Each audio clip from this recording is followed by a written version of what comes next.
ଆପଣ ସମସ୍ତଙ୍କୁ ଆଜି ପବିତ୍ର ରଥଯାତ୍ରା ଉପଲକ୍ଷେ ମୁଁ ସ୍ୱାଗତ କରୁଛି ଏବଂ ଜଗନ୍ନାଥଙ୍କ ପାଖରେ ପ୍ରାର୍ଥନା କରୁଛି ଆପଣ ସମସ୍ତଙ୍କ ବାଟ କୁସୁମିତ ହେଉ, ସମସ୍ତେ ଭଲରେ ରୁହ। ଆପଣଙ୍କୁ ଗୋଟେ କଥା କହିବାକୁ ଚାହୁଁଛି ଯେ ଏଥିରେ ଶପଥ ନିଅନ୍ତୁ ଆଜି ଶ୍ରୀଗୁଣ୍ଡିଚାରେ ଯେ ସମସ୍ତଙ୍କ ଖୁସିରେ ଖୁସି ହୁଅନ୍ତୁ, ସମସ୍ତଙ୍କୁ ଭଲ ପାଆନ୍ତୁ, ତାହେଲେ ଦେଖିବେ ଜୀବନ କେତେ ସୁନ୍ଦର ହେଇଯିବ, କେତେ ମଧୁମୟ ହେଇଯିବ।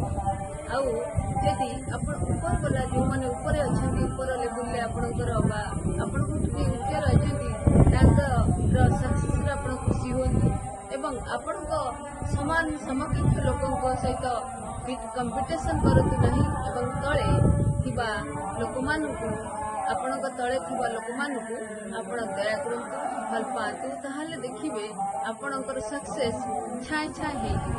ନମସ୍କାର, ଧନ୍ୟବାଦ, ନମଃ ଶିବାୟ।